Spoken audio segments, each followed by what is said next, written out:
From WFRV TV Local 5, Green Bay, Fox Cities, and the Lakeshore, this is Newsmaker Sunday. Good morning. Welcome to Newsmaker Sunday. I'm Tom Zalaski. A new session of Congress, a new Speaker of the House, a looming debt ceiling battle, and some have already made their presidential aspirations known. And our guest this morning, somebody who has been in the thick of it all, a person who's been on the show we were discussing perhaps 10 times at least, Congressman Mike Gallagher, 8th District. Good morning, sir. Good to see you again. Good to be with you. I think the first interview I ever did on TV as a candidate in 2016 was with you. I was very nervous, Z. But you obviously were successful because here you are in how many terms now? This is my 4th term. On your 4th already. You were in Washington during all of the House Speaker voting, 15 rounds. We finally have a speaker. Did you think it would take that long? I knew it wasn't going to get solved on the first round. Didn't anticipate it waiting until the wee hours, I think, of Friday night for it to get resolved. But it got resolved nonetheless. Yeah. And I actually think, and I tried to express this in the speech I gave on the second day on the House floor, you know, I understand the frustration. I myself was eager to get to work. There's a lot we have to do that we can't do until we choose a speaker, right. Forming committees, populating committees, doing legislative work. So that was admittedly frustrating, but there was also something quintessentially American about the process, right? We're having a big old messy debate out in the open for everybody to see, and that's how the People's House is supposed to function. We're supposed to be responsive to the needs of the people, and furthermore, what we're trying to do is restore the institution itself after decades of it falling into disrepair. I mean, the House has become a shell of its former self, so figuring out how we devolve power, well, one, get power back from the executive branch, and then within the institution, devolve power from the office of the Speaker to the members, that's not an easy thing. And understandably, members have strongly held views about how to do that. So that was really the rules debate we were having, and I'm actually happy with where we landed in terms of the rules we ultimately adopted. You endorsed Kevin McCarthy, what was it, on the 4th round? Well, I endorsed him from the start. Well, a forceful endorsement, though. Yeah.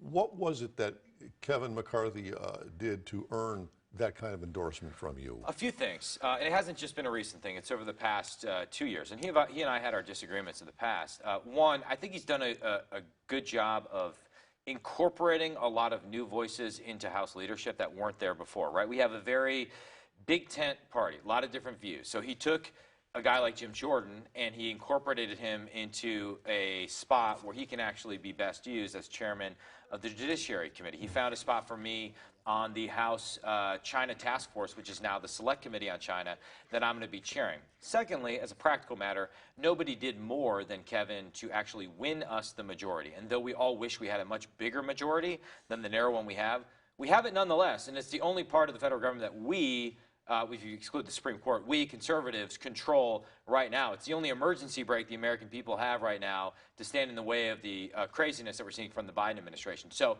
that's a win, and Kevin McCarthy was responsible for that win.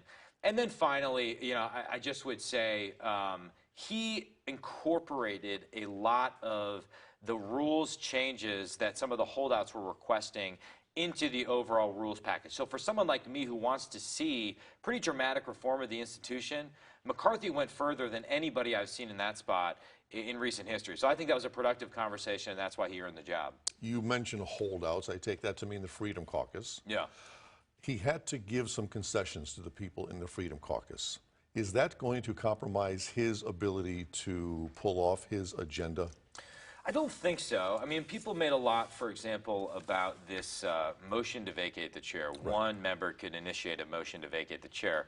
Well, that could waste time, but you still need, you know, a majority vote in order to actually force a speaker from the chair. So I don't see a scenario in which one person is actually going to force him to be removed from the speakership. They could just waste 15 minutes of our time in order to force such a vote. So I'm less concerned about that. I think we have to get back to the basic work of passing 12 separate appropriations bills on time, avoiding these end-of-the-year, Christmas Eve, 5,000-page omnibus bills that nobody reads. So it's going to force us to do a lot of work, but that's what we're there to do. We're there to do the work of the American people. So, you know, I could quibble with this here or there, but overall, I think this is a very productive rules package. You mentioned the words big tent party. Yeah. When we're talking in terms of Freedom Caucus.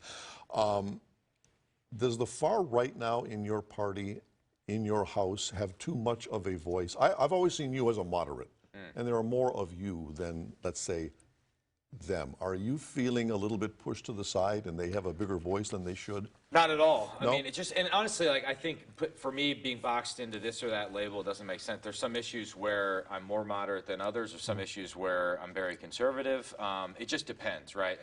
I think to be intellectually honest means you have to have heterodox views on certain things.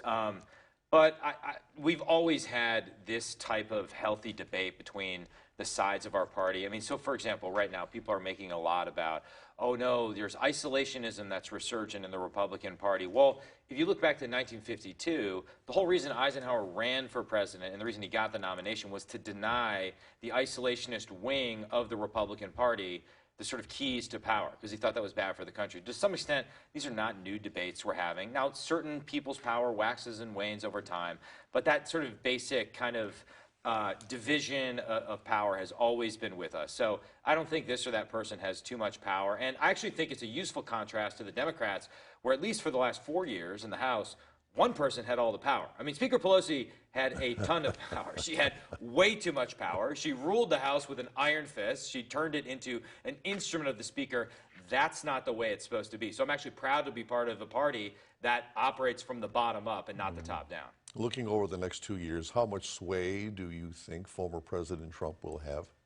I think it's too early to tell. Obviously, he's indicated his intention to run again, but I don't think it's going to be a clear path to the nomination. I think there's going to be a lot of other people that are going to be running for the Republican nomination, so I think we'll have a healthy debate. And I don't know. I think it's really too early to tell. I think you'd have some really talented young voices out there in the form of Governor DeSantis, Governor Youngkin in Virginia. Mike Pompeo has sort of indicated he might be interested in running, Nikki Haley, Tim Scott, et cetera, et cetera. So we have a really deep bench on our side, and I think it's good that we have sort of a healthy debate within the field, but it's too early to tell right now. Our guest, 8th District Congressman Mike Gallagher. We have much more to come, so please stay right there.